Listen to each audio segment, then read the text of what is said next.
It's easy to imagine that members of the British royal family, like Prince William, have it made. But the royal existence isn't always a fairy tale, and this prince has seen his fair share of hardship and heartbreak. These are some of the tragic details about Prince William.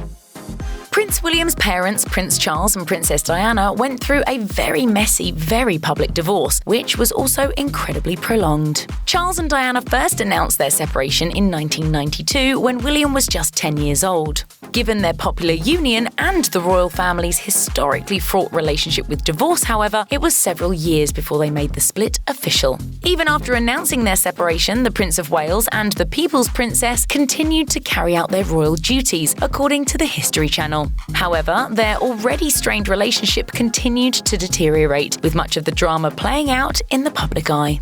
In November 1995, when a 13-year-old Prince William was attending boarding school, his mother gave an explosive tell-all interview about her marriage. Airing on BBC One's Panorama, one of the most memorable moments came when Diana was asked if Camilla Parker Bowles, Charles's then alleged mistress and now wife, played a role in the breakdown of the union. She famously replied, "Well, there were 3 of us in this marriage, so it was a bit crowded." According to royal biographer Katie Nicholl, William was reportedly mortified by this deeply personal interview. Not only had his peers watched, but he was hounded by the paparazzi. Eventually, Charles's mother, Queen Elizabeth II, urged the two to formally divorce, which they did in August 1996. Divorce isn't easy for any child, but for William, the very public breakdown of his parents' marriage was reportedly extra traumatic. One royal expert claimed in the 2017 documentary, Kate, The Making of a Modern Queen, "I think that he was quite seriously affected by the bad relationship of his parents."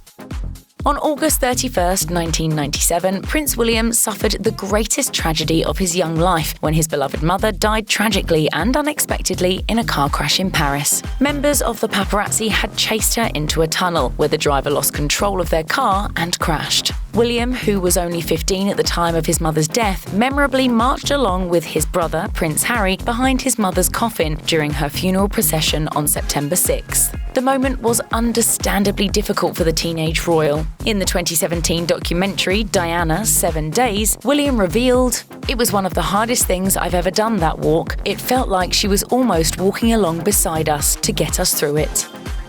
20 years after his mother's death, Prince William began opening up about the impact of experiencing this loss for the first time, particularly in relation to the royal initiative to break down the stigma surrounding mental health. In the 2019 BBC One special, A Royal Team Talk, Tackling Mental Health, William explained, "I think when you are bereaved at a very young age, any time really, but particularly at a young age, you feel pain like no other pain. And you know that in your life it's going to be very difficult to come across something that's going to be an even worse pain than that. But it also brings you so close to all those other people out there who have been bereaved." It's okay to speak about mental health. Everyone's got to have mental fitness. Everyone needs mental health. We all have it. We've got to normalise the whole conversation. The following year, the Duke of Cambridge admitted that starting a family of his own brought his grief about Princess Diana's passing back to the surface. In the Football Prince William and Our Mental Health documentary, he revealed, "Having children is the biggest life-changing moment. When you've been through something traumatic in life, that is, your dad not being around, my mother dying when I was younger, your emotions come back in leaps and bounds because it's a very different phase of life, and there's no one there to kind of help you." With the constant media frenzy surrounding the royal family, dating wasn't easy for Prince William, who began fearing for now-wife Kate Middleton's safety when they were dating, according to the Daily Mail. After Middleton was reportedly left in tears after being hounded by paparazzi on her 25th birthday, a royal spokesperson released a rare statement on the subject in 2007, saying, "Prince William is very unhappy at the paparazzi harassment of his girlfriend. He wants more than anything for it to stop. Miss Middleton should, like any other private individual, be able to go about her everyday business without this kind of intrusion. The situation is proving unbearable for all those concerned." Considering what Princess Diana famously went through with invasive photographers, it's understandable that William would take issue with this treatment. On Diana, 7 Days, William said of his mother, "I believe she cried more to do with the press intrusion than anything else in her life. The impact it was having on her that we would then see and feel was very difficult to understand. She was subjected to treatment that frankly nowadays people would find utterly appalling."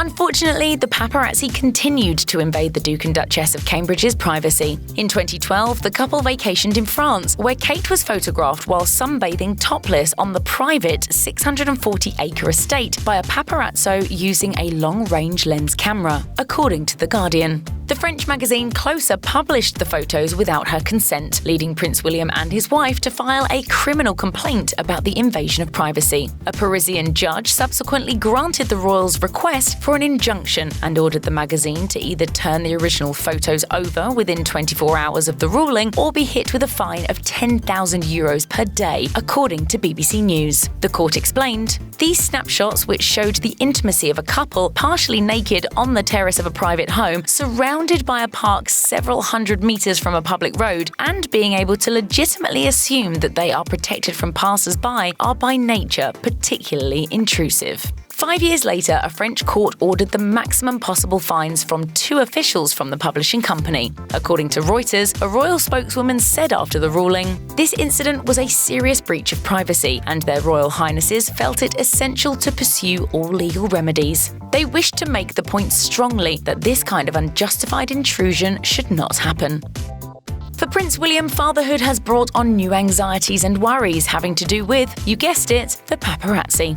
In 2015, Kensington Palace issued a statement on behalf of the Cambridges to the British press, asking photographers to stop harassing their oldest children, Prince George and Princess Charlotte. The palace's statement read, in part, "Paparazzi photographers are going to increasingly extreme lengths to observe and monitor Prince George's movements and covertly capture images of him to sell to the handful of international media titles still willing to pay for them." Explaining that photographers had begun using invasive tactics like using long-range lenses to capture pictures of Kate and her eldest son playing in private parks and monitoring the movements of George and his nanny around London, the palace went on to recall a particularly, quote, "disturbing but not at all uncommon incident." The statement revealed, a photographer rented a car and parked in a discreet location outside a children's play area. Already concealed by darkened windows, he took the added step of hanging sheets inside the vehicle and created a hide stocked with food and drinks to get him through a full day of surveillance, waiting in hope to capture images of Prince George. Even a fairy tale romance like William and Kate isn't immune from the rumour mill. In 2019, reports flew that William had stepped out on the Duchess with the couple's close friend, Rose Hanbury. What started as a hearsay about Middleton and Hanbury having an alleged falling out quickly snowballed into speculation of an affair between William and his wife's former bestie. In Touch Weekly was the first tabloid to publish claims of infidelity, with a source alleging that the prince, quote, "just laughed it off, saying there was nothing to it," when the Duchess confronted her husband about the rumours. The insider added, "Kate sees their friendship in an entirely different light now. They come across as a perfect couple who can do no wrong, but the reality is most couples have their issues, and William and Kate are no different." While there hasn't been any actual evidence to support these cheating rumours, William took the hurtful gossip seriously enough to involve his legal team. According to the Daily Beast, the royal family's go-to lawyers sent letters warning publications. In addition to being false and highly damaging, the publication of false speculation in respect of our client's private life also constitutes a breach of his privacy pursuant to Article 8 of the European Convention to Human Rights.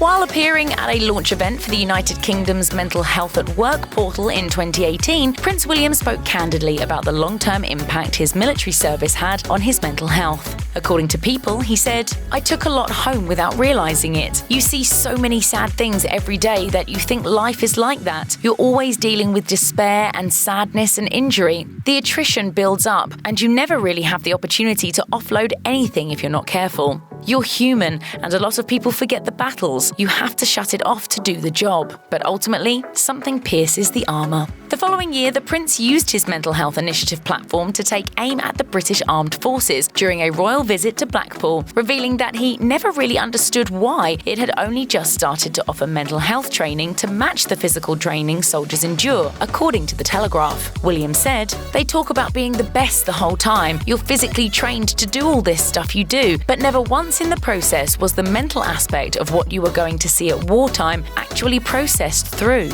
How do we actually train people physically and mentally to be the best soldier?" There is no amount of talking, no amount of explaining, no amount of counselling you can have that can get a whole generation past the atrocities and the grief.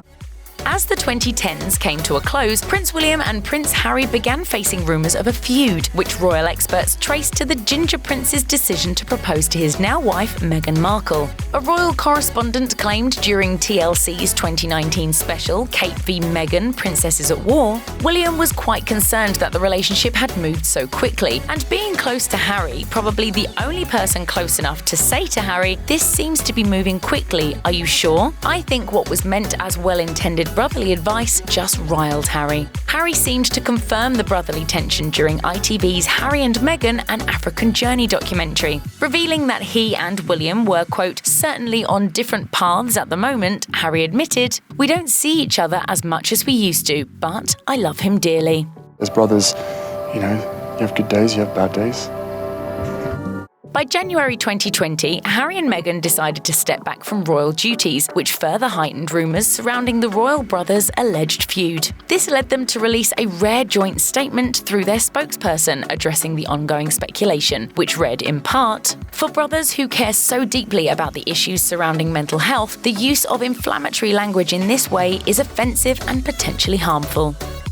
Prince William has become increasingly open about his own mental health. During an interview in BBC One's Football, Prince William and Our Mental Health documentary, which premiered in May 2020, the Duke of Cambridge got candid about a number of personal issues. These included his coping strategies for dealing with anxiety during public speaking engagements. William explained, "Certain days, especially certain speeches as well when I was growing up, you definitely get a bit of anxiety. My eyesight started to tail off a little bit as I got older, and I didn't used to wear contacts when I was working, so actually when I gave speeches I couldn't see anyone's face. And it helps because it's just a blur of faces and because you can't see anyone looking at you, and actually that really helps with my anxiety." Check out one of our newest videos right here. Plus, even more Nicki Swift videos about your favourite celebs are coming soon. Subscribe to our YouTube channel and hit the bell so you don't miss a single one.